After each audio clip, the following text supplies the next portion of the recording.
সম্মানিত সুধী মণ্ডলী, সবাইকে ভালোবাসা এবং শুভেচ্ছা জানিয়ে আজকে একটি বিষয় নিয়ে আলোচনা করব। আজকের আলোচ্য বিষয় হলো কিভাবে অপমানকে অপমান মনে করা যায় না।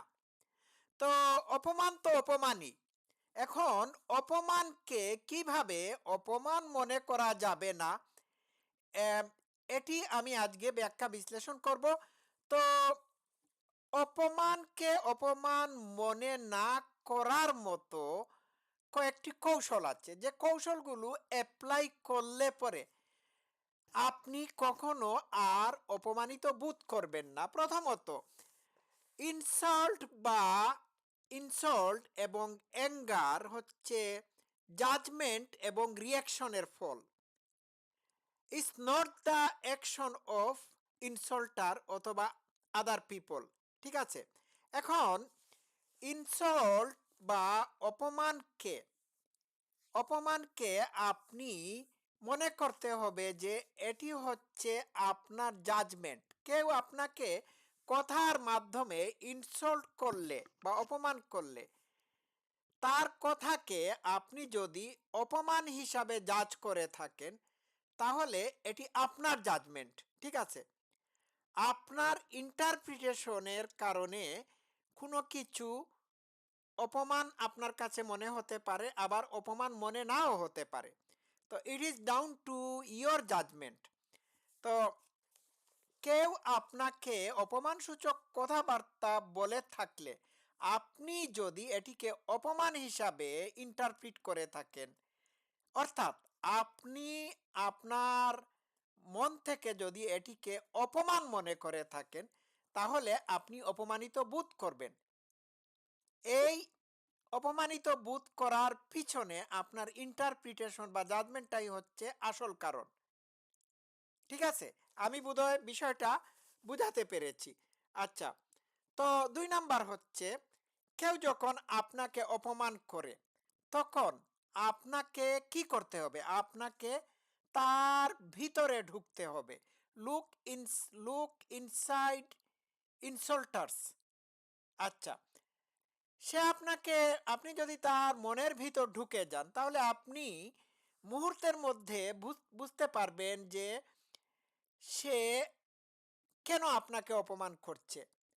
তো এক্ষেত্রে আপনি আপনি হয়তো বুঝতে পারবেন যে তার তার ইনার স্ট্রাগলের কারণে, অথবা তার আপব্রিঙ্গিং, তার ব্যাকগ্রাউন্ড বা তার পরিবেশ পারিপার্শ্বিকতার উপর নির্ভর করে, বা এইসব কারণে সে এইভাবেই মানুষের সাথে কথা বলে থাকে, বা এইভাবেই মানুষকে সে অপমানিত করে থাকে। যখন আপনি এটি বুঝতে পারবেন, তখন আপনি এটিকে পার্সোনালি নেবেন না। ঠিক আছে। তো আরেকটি কথা হলো, অপমান ও রাগ আমাদের নিজস্ব বিচার এবং প্রতিক্রিয়ার ফলাফল স্বরূপ। কেউ আপনাকে অপমান করলে সেই অপমানকে আপনি কিভাবে দেখছেন, সেই বিচারের ভিত্তিতে কিংবা এর প্রতি আপনার প্রতিক্রিয়া কি, এটির ফলাফলের উপর আপনি আপনি অপমানিত হচ্ছেন। তো এটি অন্য মানুষের অপমানসুলভ অপমানসুলভ কথাবার্তা আপনার প্রতি, কিংবা আপনার প্রতি তাদের অপমানজনক আচরণ আপনাকে আপসেট করছে না, বরং তাদের বিহেভিয়ার বা তাদের কথাবার্তাকে যদি আপনি জাজ করে থাকেন, বা আপনার জাজমেন্টের ফলে যদি মনে হয় এটি অপমান, তাহলে পরে আপনি অপমানিত বোধ করবেন। এটি হচ্ছে, এর ফলে আপনি আপনার প্রতিক্রিয়া দেখাবেন। তো বিষয় হচ্ছে, যে বা যারা আপনাকে অপমানিত করছে বা আপনার প্রতি অপমানসূচক বাক্যবাণ ছুড়ে দিচ্ছে, তাদের ভিতরে ঢুকুন। তারা তাদের দৃষ্টিভঙ্গি আপনি অবজার্ভ করুন। এটি হয়তো তাদের তাদের ইনার স্ট্রাগলের ত্রুটির প্রতিফলন হবে। তো এক্ষেত্রে আপনার মূল্যায়ন মূল্যায়ন আপনাকে আপনাকে জাজমেন্টাল যদি করে ফেলে, তাহলে আপনি অপমানিত বোধ করবেন।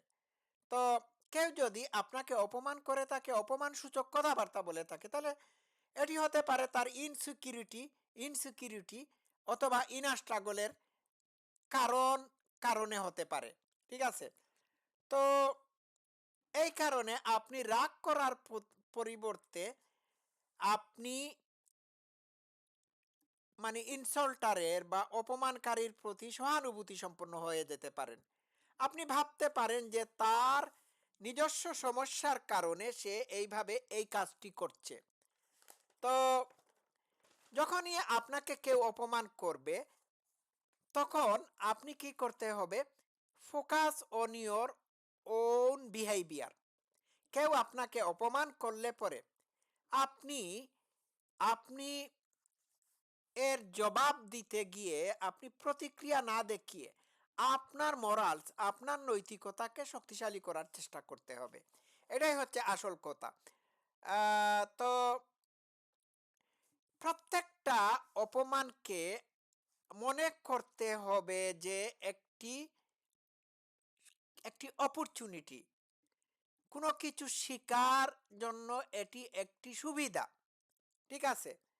তো কেউ অপমান করলে এই জায়গায় আপনি যদি আপনার নৈতিকতা, আপনার মানবিকতা, আপনার সহনশীলতাকে ধরে রাখতে পারেন, তাহলে এটি আপনার জন্য একটি সুযোগ। এক্ষেত্রে আপনার প্র্যাকটিস হচ্ছে।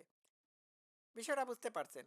মানুষ যখন অপমানসূলক কথাবার্তা বলে থাকে, কাউকে অপমান করে থাকে, তখন বুঝতে হবে তার দৃষ্টিভঙ্গি অনুযায়ী এটিই তার কাছে রাইট। ঠিক আছে? এবং এই সমস্ত জিনিস সে করে থাকে তার আপব্রিঙ্গিং, তার কৃষ্টি কালচার, তার পারিবারিক পরিবেশ, যে সমাজে সে জন্মগ্রহণ করেছে সেই সমাজের প্রভাব, এইগুলোর কারণে। সুতরাং আপনি যখন এইগুলো বুঝতে পারবেন, তখন আর আপনি রাগান্বিত হবেন না। আজকে এই পর্যন্ত থাকুক। সবাই ভালো থাকবেন। Love you all. Thank you so much.